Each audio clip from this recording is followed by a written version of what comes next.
มาซุงพี่น้องผู้ปกครองเขากูเกาะกันเนาะวันใดก็ตกมันอยู่วันที่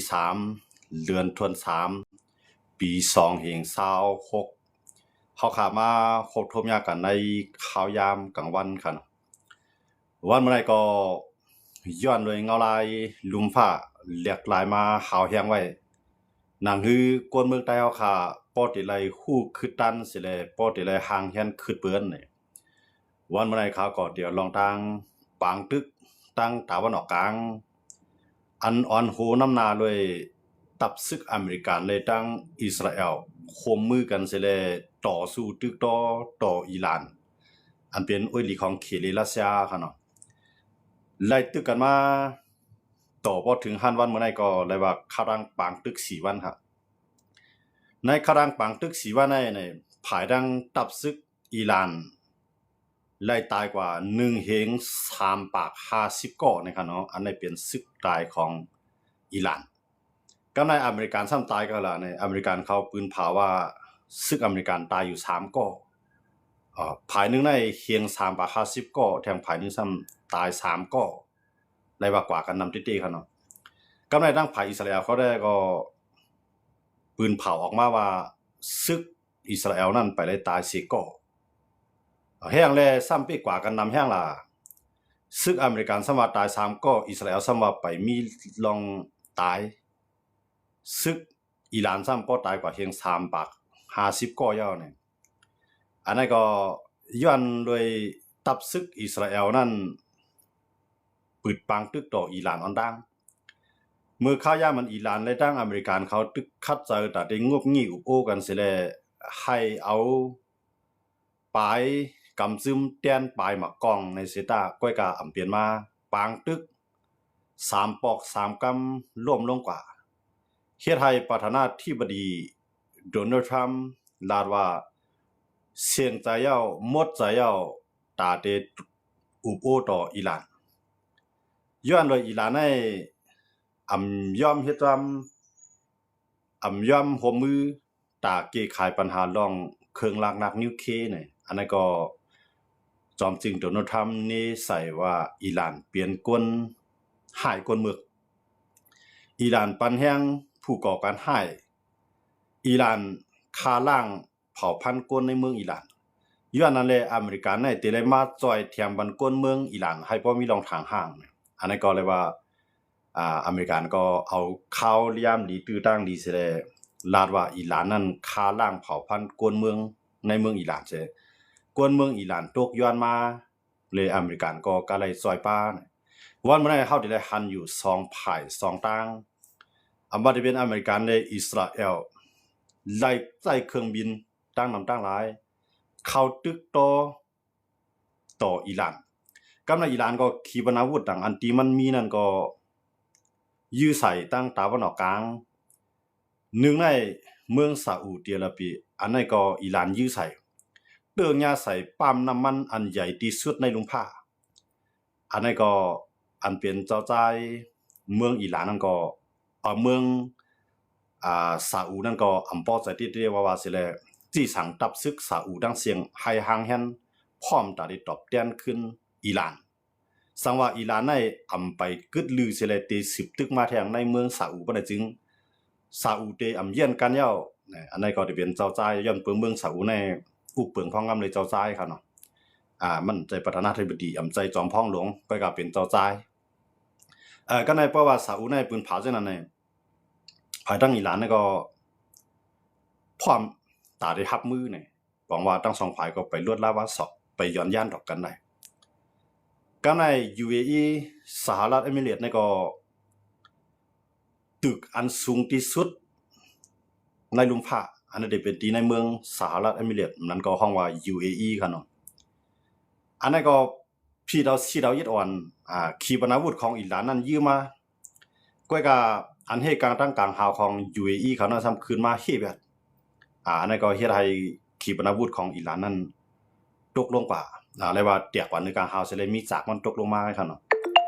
สังเกตว่าเครื่องเหตุการณ์ตั้งกลางหาวของ UAE เขาอำตันเอาไล่ในได้ก็ปองว่าเฮือนตึกเฮือนเตียกอุดเตียกว่าสูงที่สุดในลุมพ้า ก็เตกวนลงมาเสตีเฮ็ดให้ UAE เขาเนี่ยก็เตอำป้อใจเนออิหร่านที่เตียวว่านั่นก็ก้อยกาเปียกซ้ำว่า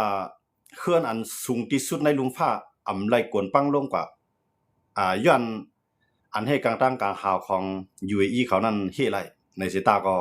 ก้อยกาอันเป็นปืนตีตับซึกอันอเมริกันเขาก็ตั้งไว้ใน UAE นั่นก็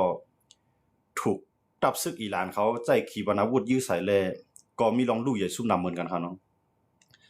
กำไร UAE ก็จี้สั่งพร้อมตาได้ขึ้นตอบขึ้นอิหร่านสังเสว่าตีขึ้นสืบตึกยื้อมาแทงอันนี้ก็ UAE ก็ออกมาลาดครับเพราะว่า UAE ซาอุดิอาระเบีย2เมืองในเป็นเมืองมหาเศรษฐีลงก็เลยว่า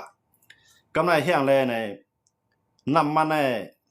เพราะว่าพี่น้องคนเมืองใต้เขาติดตามในนำมาในนับตั้งแต่มือพุกเนาะนำมาในที่ขึ้นเมื่อเจอหลังเมืองใต้เมืองไทยในปินซินก็ได้ขึ้น1บาทเนาะปินซินในได้ขึ้น1บาทเพราะเป็นดีเซลในได้ขึ้น4บาทต่อ1ลิตรครับเนาะต่อ1ลิตรเพราะ1ลิตรก็จะมีบอก1เตานะครับเนาะเลยเสียหน้าเราในกำไรนำมาในเมืองไทยในก็สั่งห้ามอำปันขายออกยกำไรเหมือนเจ้าหนังปตทว่าสั่งว่าเจ้าไหนก็ตาได้ให้นำมันเปียงป้อเนี่ยเขาก็เนี่ยเก็บความตอมจู่ครับเนาะว่าจะเป็นปตทในปังจักในหลายๆภายครับเนาะอย่างนั้นเลยดังว่าอันนี้ก็คนเมืองไทยเฮาถูกลีได้ฮู้คือตันว่าปางตึกอันว่ามันเกี่ยวสังมันเกี่ยวข้องสังเฮาลงเปิ้นตึกกันไกลว่าเป็นด้านนั้นจ่ายจอมอย่ามาละจอมล่ะมันก็กันเลยว่าจังได๋แต่มันเปิ้นตึกกันในมันเกี่ยวข้องหมดเขายังบ่ทำเนี่ยอันเฮ็ดออกนำมันในส่วนใหญ่มันได้ลุกตั้งตาวันออกกลางมาแล้วก็ตั้งรัสเซียก็อำจังส่งออกติเฮกำในซาอุในนำมันในที่เรียกว่าเปลี่ยนหมาย3ของกำพากำเร็วครับอันออกน้ำมันนำฮะเนาะอันส่งออกน้ำมันนำในหมาย3ของกำพากำในเหมือนเจ้าหนังเวเนซุเอลาในเป็นหมาย1ของกำพาเวเนซุเอลาได้ก็อเมริกันให้เข้ากับยึดแล้วก็อเมริกันก็ตึกได้วางแผนเข้าแต่ได้วางแผนว่าเตะขายออกไปเอาน้ำมันที่เวเนซุเอลาเนี่ยเมียงกันก็ครึ่งๆเวเนซุเอลาได้ครึ่งนึงอเมริกันได้ครึ่งนึง2วันได้1ปากก็50เนี่ยอันนั้นก็อเมริกันได้เข้ากับลงทุนล่างเนี่ยอันนั้นก็ตกลงกันแล้วก้อยกาที่อิหร่านนั่นเด้ไปมีลองว่าตกลงกันแล้วกำไรเลยเสียมตกลงกันแล้วในอิหร่านเนี่ยถ้าส่งแห่งซึกมันเข้ากับตั้งน้ำตั้งหลายเซนกว่ายึดแบบเสียนต่างกล้าขายเสียนต่างต่อต่างน้ำมันเหมือนจะเนาะปังหลายฮอร์โมสครับเนาะดีนั้นในอเมริกาอิหร่านนั้นเข้ากับซิมที่ไหนเพราะซิมที่ไหนเนี่ย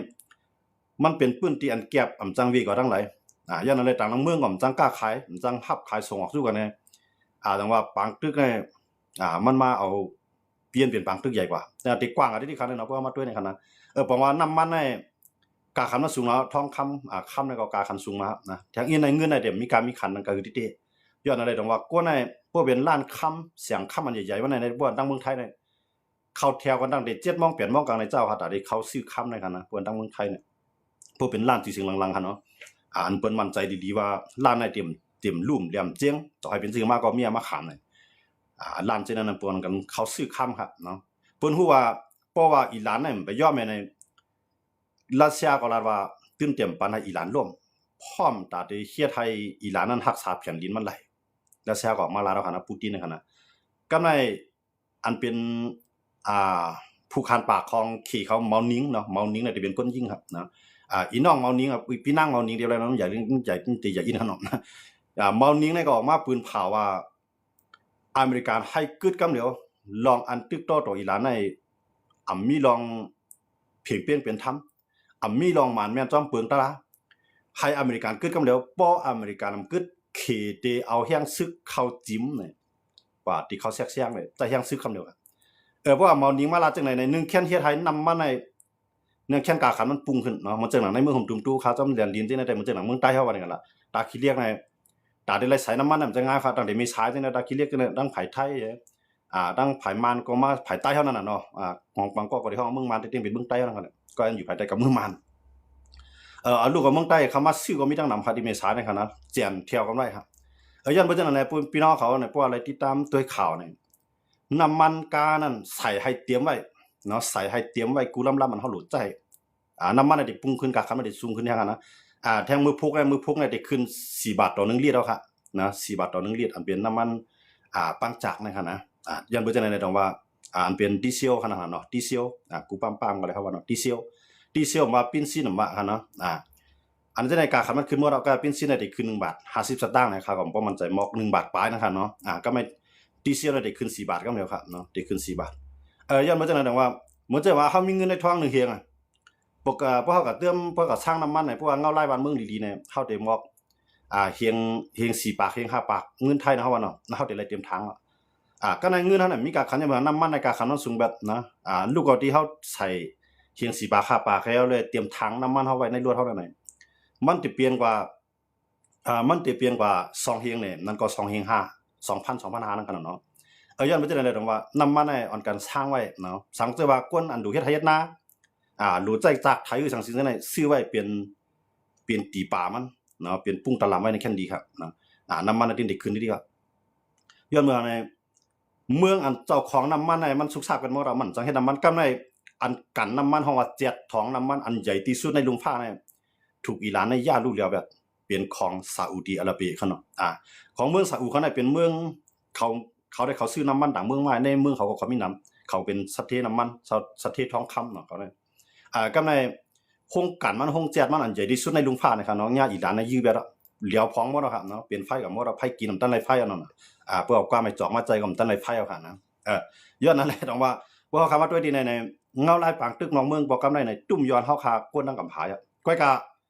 เฮาดีใจโตค่ะมันจังเฮาคาจะได้ดีใจโตนะเดี๋ยวให้มันเกิดขึ้นปางตึกลุงภาพบอกกำ3ก่อนนะเชื่อมโดยทางเลยเพราะมันเกิดขึ้นลุงภาพบอกกำ3ในเผอตีก็เป้ผายปางตึกกันในพวกก็อะไรเป้ผายปางตึกในก็น่ะได้มาจัดเปลืองอุเปลืองพองงามบ้านเมืองเปลืองแต่ได้อยู่เศร้าจำกันในลุงภาพเมืองผายเมืองมันเนี่ยมันจะนั่งขี่เวียนผายเป้ในก็ขี่ก็ได้มาจัดในเมืองเฮาคาในได้วางถือเอาก็เลยลงเอาก็เลยขึ้นขี่ก็ได้มาจัดจังได๋ครับนะสังเกตว่าอเมริกันเป้ในอเมริกันในก็ได้จัดย้อนมาจะได้ดอกว่าอันนั้นมันเป็นติ้วตั้งเหลียวตอนตากคนเมืองใต้เฮาคาได้จังขึ้นแล้วอยู่วันอยู่เมืองเฮาขึ้นเพราะเฮาได้เพราะมันเกิดปางตึกลุงครับปากำ3ฮู้ดูเป้ดูซุ่มไหนขี่ในได้เลี้ยงไว้มานเลี้ยงไว้จุ่มยิบกองกลางเล็กๆลอกๆให้เอาห่มรวมป้ายมักมีขี่ครับย้อนนั้นได้ดอกว่าพวกปางตึกลุงครับปากำ3เกิดขึ้นในมันจะเป็นปางตึกนิวเคลียร์นั่นขนาดเนาะมันจะเป็นเย็นเป็นปางตึกนิวเคลียร์ปางตึกนิวเคลียร์ได้อันที่รอดก็มีอันที่ตายก็นำครับเนาะอันที่ตายก็นำนิวเคลียร์1ลูกในพวกมันตกใส่เฮาว่าแสนเล็กสุดค่ะนะตีหลังเคลื่อนในตีกว่าหมอก3 ถึง 4เฮียงหลังนี่ครับนะอันนิวเคลียร์พวกมันตกใส่ค่ะนะหลังเคลื่อนน่ะกว่า1เคลื่อนน่ะมันมีกวน3 4ก้อนนะครับมันดีกว่ากะหือเนาะบอกว่าบอกกำในมันจำบางทุกลุงภาพบอกกำ3นั้นมันจำ2ตีเมืองหนังเมานิ่งปืนเผาเนาะเมานิ่งในเป็นผู้คันปากของขี่กำซีครับเป็นนางยิ่งนาเหลี่ยมๆนั่นค่ะนะพี่น้องเขาก็ได้ใกล้ได้หันกันอยู่เมานิ่งในออกมาลากำเดียวว่าอเมริกันในพวกมันคือในเฮาได้ใจแฮงซื้อเนี่ยอันนั้นได้หลอกค่าได้หยอกค่าเฮ็ดตีห้ามจังว่าค่ะเนาะขี่ก็พยายามจ้ำได้บางตึกสิปอกอเมริกันได้มันก็รัดว่าเฮาในบ่เอาการซึกว่าในเฮาได้เป็นที่1แล้วมีไผเปียงเท่าไหร่มีไผขึ้นเท่าไหร่อเมริกันก็ว่าจังได๋ก้อยก็ขี่เขาได้คำเพราะว่าเขาเขียนว่าเขาก็บ่ว่าก้อยก็เขาลาว่าอเมริกันมันคือได้เขาได้แฮงซึกเขาแซกแซงเลยน่ะนะเอาแฮงซึกเขาจิ้มเลยค่ะน่ะย้อนมาจังนั้นเลยต้องว่าอันจังนั้นได้อันจังนั้นได้เพราะว่ามันเกิดขึ้นที่เนาะเพราะมาด้วยอเมริกันในตัดได้ขึ้นน่ะมีค่ะย้อนมาในอเมริกันในซึกเขาตาย3ก้อนพี่ใจนะครับว่าเขาก็ยิงซึกอิหร่านในตายเฮียง3 ปากเฮียง3 ปาก50ก้อนในครั้ง4 วันเนาะมื้อไหนไปเสี่ยงเนาะเหยียบมา4 วันมื้อไหนก็ตายเฮียงปากอิหร่านนั้นแค่ที่เจ็บใจเขาแล้วนะก้อยก็ว่าอเมริกันทั้งว่าย้อนเพื่ออิหร่านเฮ็ดให้มันเปลี่ยนซึกเขาเลยตายเนี่ยตาย3ก้อนเจ็บใจนะยะครับย้อนว่าจังนั้นเลยเพิ่นฮักก้นมันขนาดเขาเนาะก็ในอิสราเอลเขาเนี่ยไปตายซิก้อนเนี่ยเขาว่าซึกเขาเนี่ยนะมันติดรัดซื้อเฮาคำจังว่าก้อยก็ว่าในข่าวมาได้มันว่าซึกอิสราเอลนั้นไปตายก้นเมืองได้ก็แล้วแต่มีลงหมักเจ็บอยู่พองย้อนเพื่อว่าขีปนาวุธเขายืมมาในขีปนาวุธอันยืมมาในเมืองอิสราเอลใน2เฮียงปลายลูกป้องมันค่ะนะ2เฮียงปลายกำในอิสราเอลนั่นก็เอาเครื่องบินเอาขีปนาวุธมันยิ่งกว่าก็2เฮียง3เฮียงเหมือนกันครับนับผลลูกป้องมันค่ะนะกำในอิสราเอลในเทียงตั้งนึงในกะทุบอิหร่านเทียงตั้งนึงในทุบขีปโลเต็มตีครับยังบ่ขีปโลในยิงใส่มันต่างๆมื้อวันที่3มื้อเขาตึกกับมื้อวันที่3มื้อว่าได้ไปยินข่าวว่าไปยินข่าวว่าขีปโลตึกเขาเนาะเพราะว่าเขามาด้วยข่าวทางกำนึงในพวกถึงข่าวยามกลางค่ำมาในฮิตบอลในยื้อใส่มืออิสราเอลตั้งนำตั้งหลายนะยามกำลังอิสราเอลก็ทุบฮิตบอลได้เต็มตีครับในข่าวยามหมดเลยนะบอกว่าหมดเลยนะโอ้ยลีไผโอ้ยลีมันเนาะอันเข้าจ่อยอยู่ในข่าวยามหมดเลยนั่นน่ะแต่มีอันจุ่มเล็กๆลอกๆจังนั้นตึกเข้ามาจ่อยก็ว่าอันเป็นเมืองใหญ่แน่ไปมีไผมาจ่อยอิหร่านเนาะกำลัง มันเกี่ยวข้องกันกว่าเนาะเหมือนเจ้าหนังอังกฤษเนาะอังกฤษในพร้อมเปิดหน้าฟ้ากลางหาวพร้อมให้อเมริกันตั้งทัพศึกในเมืองอังกฤษเสียเลยตึกต่ออิหร่านในเต็มที่นะอังกฤษก็เข้ามาจ้อมก็ในฝรั่งเศสด้วยในฝรั่งเศสทำว่าคืออะไรเนี่ยเฮาเตียวนิวเคลียร์เฮาในก็ตั้งไว้ในซาอุดิอาระเบียแล้วก็ UAE นะครับตาเตใจนิวเคลียร์เสตอบแทนอิหร่านเพราะว่าอิหร่านยืมมาแทงอันในฝรั่งเศสเนาะมาคงก็ออกมาลาแล้วนะประธานาธิบดีมาคงก็ออกมาลาแล้วย้อนไปจังได๋อันเป็นมหาอำนาจจังได๋ออกมาลัดความหมดแล้วเนาะออกมาลัดความให้ก็วางแผนกันหมดแล้วเนาะก็ในเหมือนจังหนังเยอรมันก็เหมือนกันเยอรมันได้เขาก็ลาว่าพร้อมตาได้จอยไว้หลีเนาะเยอรมันก็ลาว่าพร้อมตาได้จอยไว้หลีโอ้ยหลีของเยอรมันเป็นภาคหลักมันก็เป็นอังกฤษเขาฝรั่งเศสเขานั่นเขายุโรปเขานั่นเนาะเขาเป็นโอ้ยหลีกันหมดแล้วเขาจังนั้นแล้วก็ตั้งอเมริกันเนาะย้อนไปจังได๋ว่ามื้อได้ขีตาผีได้คิงปูตินมีข่าวแน่เนาะข่าวสองก้อนนั่นได้ปูตินได้บ่รัดความแข็งก็คือปูตินได้รัดว่าอันอเมริกันเฮ็ดในพี่เด้อก็กับมันแต่กันเนี่ยอเมริกันพี่ก็มันไล่เต้ๆเลยอันเป็นรัสเซียในขณะย้อนมาหั่นน่ะมันก็ตึกอยู่เคได้มันผิดเต็มๆเนาะคั่นน่ะตอนนั้นมันคั่นนะก็กับขี้ได้ลาดได้เต็มหัวปากก็ว่ามันไปผิดกำในจัดจึงลุงผ้าในหมายหนึ่งเฮาว่าหมายหนึ่งว่าในหาเมืองเฮาว่าในแล้วเนาะสมาชิกถามว่าในลูกจุ่มถาวระในขณะเนาะในลูกจุ่มมันอยู่ต่อจูเนี่ยมันมีเข้าหาเมืองขี่ได้รับความได้เต็มๆอ่ะให้เลยขี่ได้รับความได้เต็มๆแล้วเนี่ยขี่ได้มันเป็นอ้อยหลีมันก็ลองนึงไงกำในชาวประชาชาติว่าจัดจึงลุงผ้าว่าเนี่ยมันเป็นเสาหลักมันอันนึงเนาะในหาเมืองเนี่ยมันขาดมันได้แล้วมันจะได้ตรงว่ามอนิงถึงลาดว่าอเมริกันและอิสราเอลในพี่แล้วที่ทางที่เขานี่แหละอิสราเอลและอเมริกันพี่เที่ยงนั้นว่านั่นอิสราเอลและอเมริกันในเขากับมังฮงเฮียนค่ะเนาะมังฮงเฮียนมันฮงเฮียนจันจอมก็ในมังลงกว่านั้นในมันจะมีด่วนฮงเฮียนเนาะนักศึกษาเขาในตายกว่าใน50ก็กำเดียวนั่นขนาดเนาะกำในอันมาเทียบกับในตั้งนำเนาะอันตายนะ50ก็ในเขาย้ำนั่นกำในฮงยาอิสราเอลมังปะอิสราเอลอเมริกันฮู้ครับนั่นก็อิหร่านในจัดฉากครับฮู้ครับในขยามาเลยได้ห้องยาอิหร่านนั่นก็ก่อยลงกันนำย้อนบ่จังนั้นว่าก็ในจัดจึงลงผ้าเนาะมันจังนั้นเขามาเลขาธิการสหประชาชาติในอันเป็นผู้นำนายกูรองของจัดจึงลงผ้านะกูเด็ดนะฮะจึงก็ใครว่าอย่าไว้นะคิงใครปีๆปอกๆไว้นั่นนะคิงนั่นก็ออกมาลาดอกว่าอเมริกันในพี่เตรียมดูเล็กกึดกำเดียวเนี่ยก็กะว่าตั้งคิงกูตุเลียได้ตั้งตุโนทำให้ถามว่าเขาแม่นกันแม่นกันย้อนเบิ่ตุโนทำแล้วว่า UN เนี่ยมันเหตุการณ์สังกินเงินหลายไปบางตึกกูตีๆเนี่ย UN เนี่ยมันเกี่ยขายสังหลายเซติอเมริกันก็อันก็กึดหลายบางตึกอยู่จังนั้นกำไรอันมาตึกอิหร่านเนี่ยก็ย้อนเบิ่สังย้อนเบิ่อิหร่านเนี่ยมันถ่อมความเลยเฮามาตึกเนี่ยตุโนทำแล้วได้จังว่าตุโนทำเนี่ยมันเอาตัวมันเป็นพระเอกคันในเขาย่างหมดเลยเป็นมองซาก็ครับว่าเนาะผมใจมองซาก็มองซานั่นก็เลยตุโนทำเนี่ยมันว่าอันเฮาเฮ็ดเนี่ยเฮาได้มาจัดเปลืองลุงผ้าในให้พออยู่ละอยู่กัดเย็นอันกวนยินแห้งอย่าปีกินยินแห้งเรียกกวนมีอำนาจอย่าปีกินคนเมืองเนี่ยตุโนทำร้านถามว่าต้องมันถูกกันตุโนทำร้านเนี่ยถูกค่ะเที่ยงร้านในเขตาผีเดรัสเซียเขาในมาภูมิอำนาจก็อย่าภูมิเงินก็อย่าเตียกเตียงกวนมีดังสู้ในคำว่าซังก้อยกับอเมริกันในมันว่าเตมาปีนไปเรียกลายเปลืองอุเปลืองพ่องเมืองของอิหร่านเตเตไล่เอาศาสนาแนวตั้งศาสนาเสด็จอุปเปิงพ่องเมืองย้อนเปิดเตรียมมีลองเพียงเป็นธรรมกวนอันยุมรับหูรับตาก็ยุมกว่ากวนเสื้อยุมซ้ำเย็นเป็นผู้เขียนย้อนนั่นแหละลองเพียงเปี้ยงลุ่มตะลานว่านั้นมันไปมันแม่นตัวโนทำได้รอแล้วจังได๋คั่นเนาะว่าถูกลีปีนไปเรียกลายเปลืองพ่องงำเมืองของอิหร่านกำในเขตาผีเดรัสเซียสมาคือแล้วเนี่ยอเมริกันน่ะมีสุนดาได้จิ้มจ้อมการอุปเปิงพ่องงำวันเมืองของเปิ้นเนี่ยอันขี่ได้มันลาได้เอาดีใส่ตู้นั่นเนาะเฮาตั้งให้ตั้งหมึกทึมใส่เปิ้นนั่นคั่นน่ะขี่ได้มันได้จังได๋มาตัดเสกมันได้มันว่าเป็นคนดีเฮาได้ปางตึกดีไรก็ห่ำกะยุ่งห่ำกะยาห่ำกะเก้าเมืองเลยผิดกันเนาะพี่น้องของเปิ้นมันว่าจังได๋แล้วก็อเมริกันว่าจังได๋ดูโนทำว่าเมืองอะไรที่มันปีกินก้นเมืองแล้วมีน้องเพียงเปียงก้นเมืองแล้วก็เย็นนั้นเฮาได้เข้ากับกี่ขายตัวโนทำเนี่ยมันเอาขอบกันมาใจตื้อค่ะก็ในพวกเฮาคาในฐานะเฮาเป็นก้นเมืองก้อนนึงไงเนาะเฮาว่าอยู่ภายในภายนึงในตัวอันตัวโนทำลาในหมาน่ะย้อนเบิ่งในวันนั้นน่ะ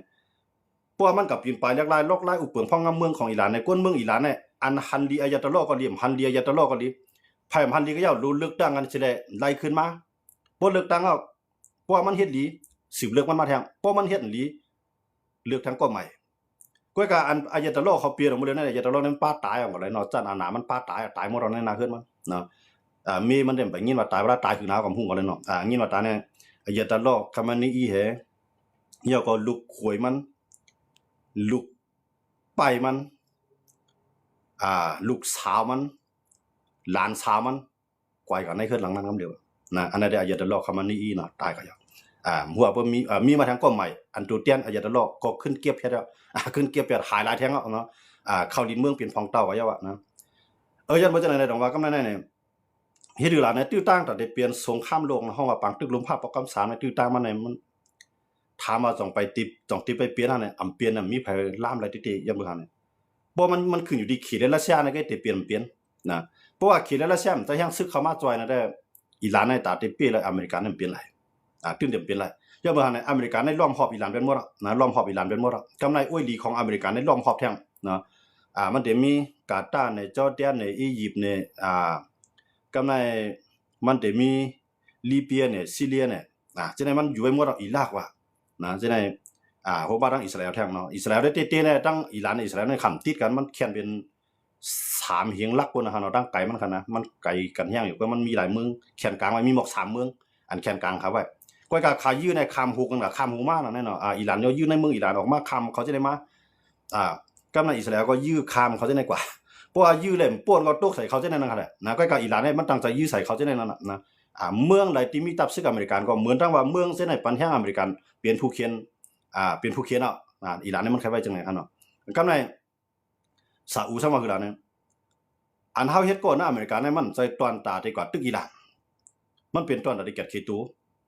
บ่ว่าอิหร่านได้ตั้งใจยื้อมาเนี่ยเฮาก็มีศูนย์ที่เก็ดเคเนี่ยจะจ่ายอันนั้นจะจ่ายนั่นก็จริงก็ใครว่าอย่าไปครับเนาะมันเป็นจะจ่ายซาอุในคั่นนะก็ในจะจ่ายในพอมันพอมันอันพอมันรัดว่าอันที่ขึ้นตอบขึ้นเนี่ยกำในจะจ่ายในกว่าอุบเคจอมอุบรัสเซียจอมสู่ห้ามอิหร่านก็ห้ามบ่สู่ห้ามได้ก็ห้ามให้สู่ห้ามบ่สู่ห้ามอิหร่านให้ปล่อยอิหร่านมังเฮาแทงในเฮาได้มังอิหร่านแล้วเนี่ยซาอุได้ว่าจังได๋ไว้ครับเนาะจังว่าเฮียงในซาอุในมันกับอุบรัสเซียกับอุบเคแล้วเนี่ยเต้ๆมันในซาอุในเปลี่ยนอุ้ยดีกว่าอเมริกัน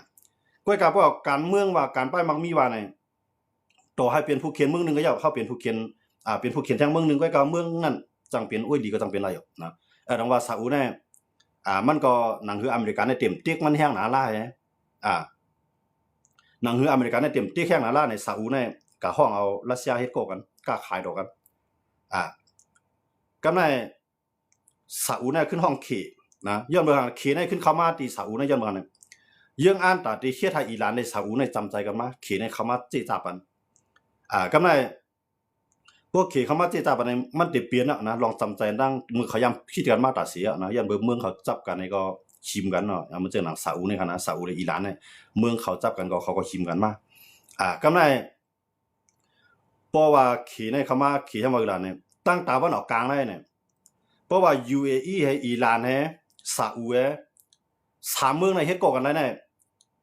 ในตาวันออกกลางในสุดมันปีใหญ่เบ้อเด้อเนี่ยเขได้มากปานน่ะแก่บางอย่างนะจัง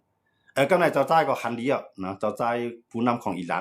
ผู้นำของซาอุนั่นคั่นนะฮันเดียวกำใน UAE ก็ฮันเดียวตาได้เฮ็ดก่อนะกำในอิหร่านก็เข้ามาเนี่ย